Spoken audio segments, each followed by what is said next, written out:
implicit differentiation. Here's an example. X squared plus y squared equals 25. This is a circle, radius 5, centered at 0, 0. You may remember that from pre-calculus. We'd like to find the derivative. The difficulty here is that this is not a function. It fails the vertical line test. So y is not a function of x, and there's a couple ways we can approach this. One way is a method called implicit differentiation, which I'll get into shortly. But first, I'll try this other approach, was to split this into two functions. So if we solve this for y, we can subtract x squared from both sides, and then we'll have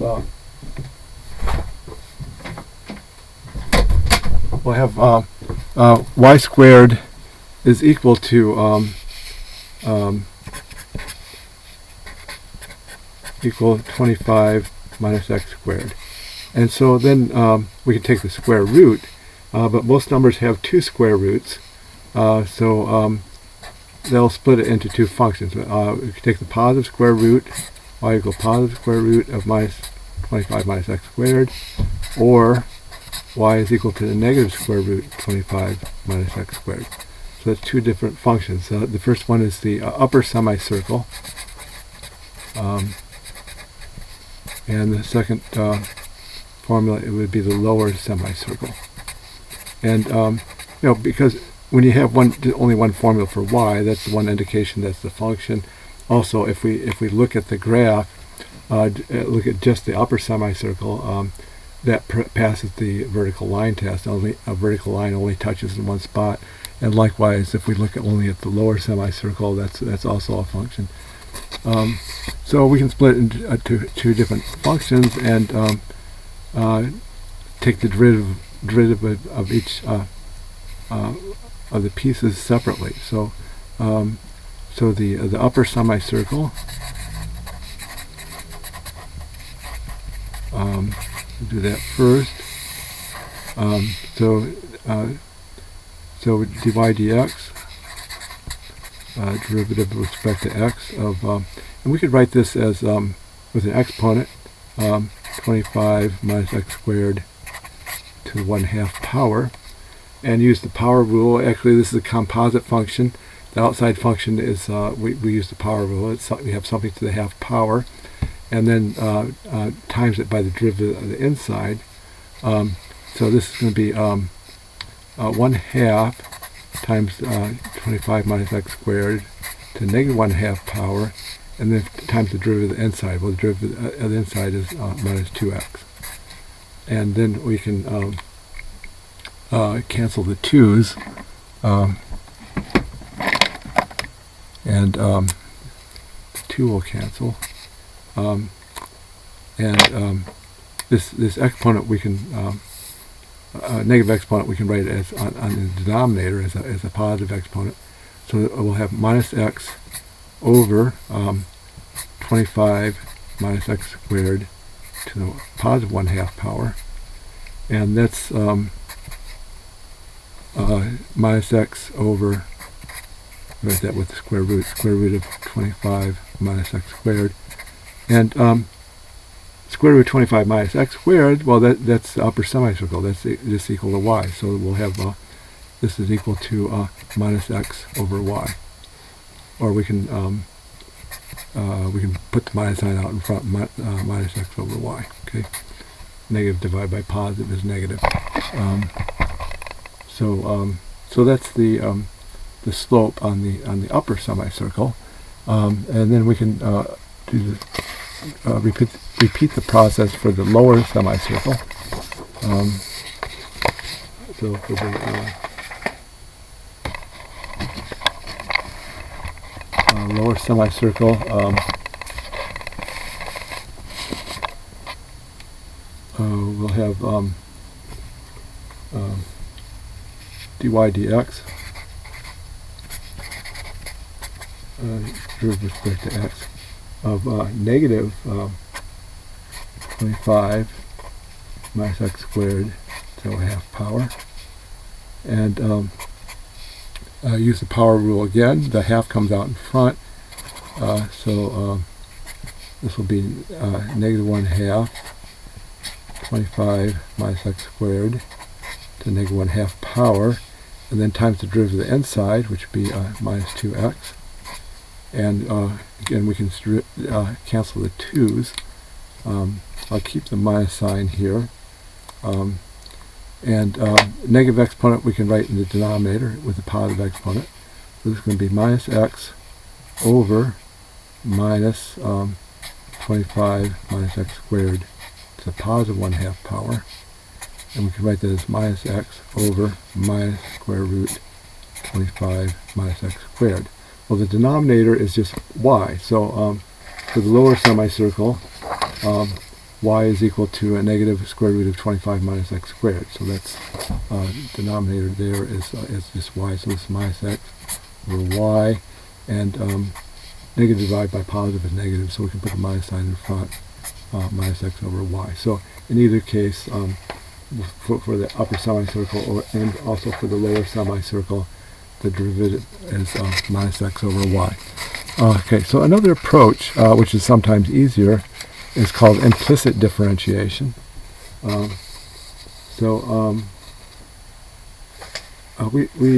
want to take the derivative with respect to x. So we just take the derivative of each term separately.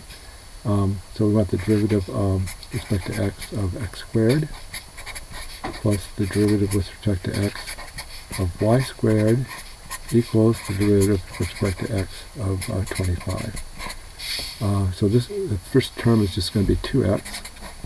The second term, we want to apply the chain rule, so we'll take derivative with respect to y of y squared times dy dx. That's the chain rule. The inside function is y, the outside function is exponent. Derivative of a constant is 0. And then we can then take the derivative of y squared with respect to y. That'll be plus 2y times dy dx equals 0. And then we will solve for dy dx. So subtract 2x from both sides. And we'll have 2y dy dx is equal to minus 2x. Divide both sides by 2y. The 2's will cancel. And on the right side the 2's cancel. On the left side the 2 y's will cancel. And we'll have dy dx equals minus x over y, or we can put the minus sign in front, minus x over y. So it's the same answer we had before. We could also find the second derivative, the derivative of the derivative. So the second derivative is going to be the derivative with respect to x of minus x over y, and we can use the quotient rule there. We'll have a y squared on the bottom, and it's going to be y times derivative with respect to x of minus x minus, and we'll have minus x, the numerator, times the derivative with respect to x of the denominator, which is y. Okay, so derivative with respect to x of minus x is just going to be a minus x, so we'll have minus xy, and then the double negative is positive. It will be plus dy dx over y squared. Okay, so this is dx dx. This is just y here. Minus x with respect to x is just a negative 1. So I have a negative 1y or just negative y. And this is plus x dy dx. Okay, I'm being a little careless here. Okay, so the derivative with respect to x of negative x is going to be negative 1, so it's negative 1y. It'll have double negative is positive x, and then times dy dx. Okay, so this will be negative y plus x, and dy dx we already knew as from the previous example is minus x over y. So this is going to be minus x over y all over y squared. Okay, so we can. Okay, so let's simplify this a little bit. This will be minus y minus x squared over y, all over y squared. So now we have a fraction within a fraction. If we multiply each term by y, they'll get rid of the inside denominator. So this will be minus y squared minus x squared over y times y over y to the third. And the y's will cancel here. So we'll have, and we can factor out the minus sign. So this is going to be minus y squared plus x squared over y cubed. And the original formula, we know that x squared plus y squared is 25. So this will be minus 25 over y cubed. So that's the second derivative.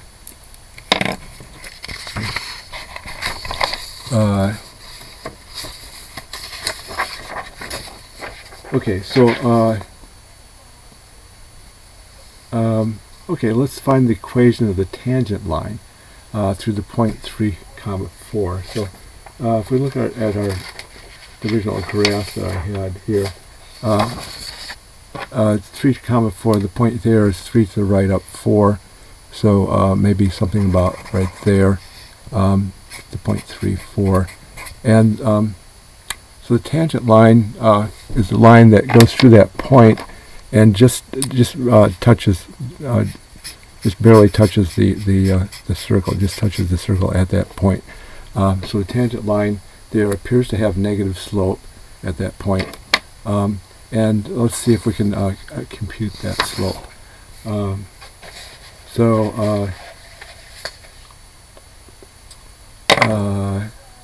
Okay, so the slope m is going to be the derivative evaluated at the point 3, 4. So the derivative we already found out was minus x over y, and we want to evaluate it at the point 3, 4. So just replace, so that the slope is going to be negative 3/4. And we also have the point, I'll write this bigger, the point is 3, 4, but I'll write this bigger here. And this is going to be label it x1, y1. So we could use the point slope form. Y minus y1 equals m times x minus x1. So this, you may remember this formula from intermediate algebra or pre-calculus. It's a point slope form because it has the point x1, y1 and the slope m. Okay, so let's plug in the numbers here. Y minus 4 is equal to negative 3/4 x minus 3. So that's an equation of the line. Usually we like to write the equation in the, we like to simplify this and solve for y. So let's do that. We'll distribute the negative 3/4 and y minus 4 equals negative 3/4 x plus 9/4, and then we can add 4 to both sides. 4 is the same as 4 over 1, so we'll have y equals negative, make sure I'm negative 3/4 x plus 9/4 plus 4 over 1, and we need a common denominator, so multiply top and bottom by 4, we'll get y equals negative 3/4 x plus 9/4 plus 16/4. 9 plus 16 is 25. So equation is y equals negative 3/4 x plus 25/4. Okay, so that's the equation of the line through that point. Okay, so let's give another example of implicit differentiation. X squared y squared plus x cosine y is equal to 17. Now the previous example we had a choice of either splitting it into two functions and taking the derivative of each part separately, or using implicit differentiation. This example 2, this equation here, is going to be difficult to solve for y. So it's this one we don't really have a good choice here. For a good second choice. We basically the only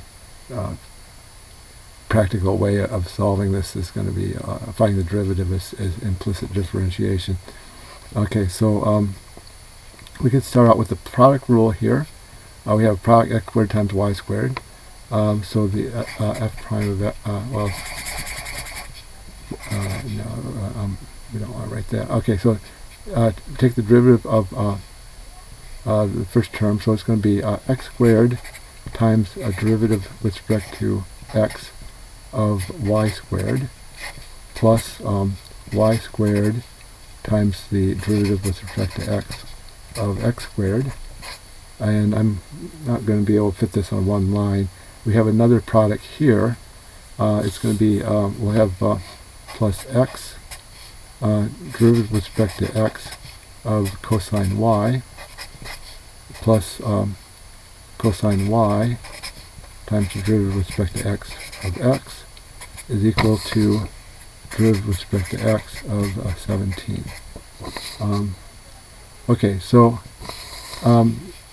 now we can use the chain rule, because we have a composite function here. Y is, at least locally, y is a function of x, and that's the inside function, and then we have an exponent. So we'll have x squared, and we'll use the chain rule here. So we want the derivative with respect to y of y squared times dy dx plus y squared times, and derivative of x squared with respect to x is 2x, so it's times 2x. And then this third term here, we'll also use the chain rule again. So this is x times the derivative with respect to y cosine y times dy dx.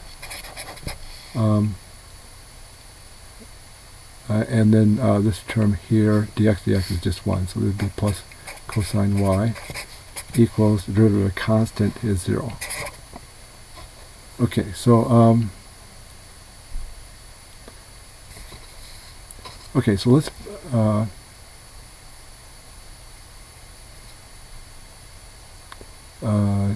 let's bring some of the terms over to the other side. I guess we'll bring the 2x squared y, we'll bring that over to the other side.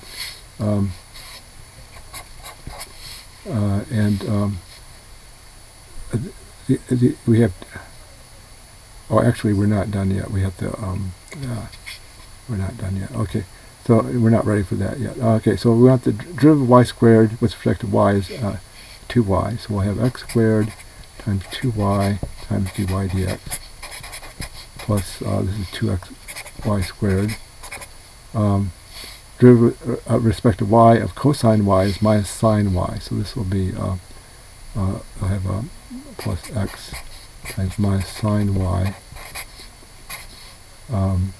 times dy dx plus cosine y equals 0.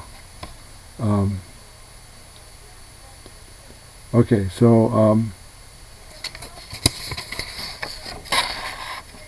Okay, so we have two terms with dy dx in them.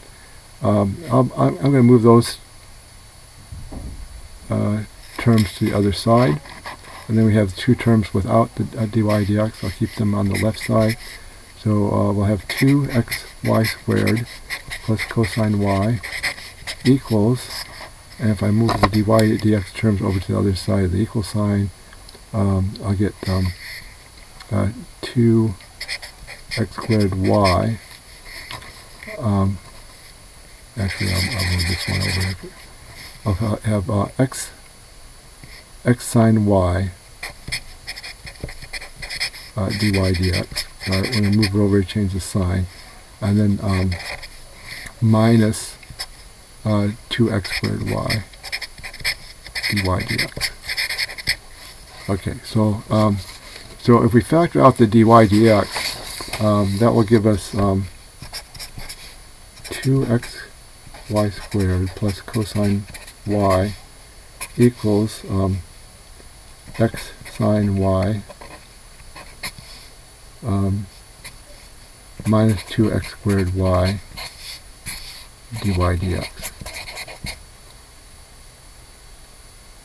Okay, so then we can divide both sides by the x sine y minus 2x squared y. Divide both sides by that.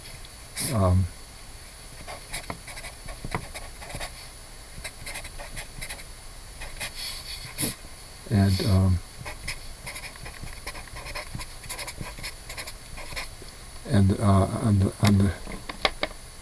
on the right side they'll cancel, so we have dy dx is equal to 2xy squared plus cosine y all over x sine y minus 2x squared y. Okay. And that concludes this presentation.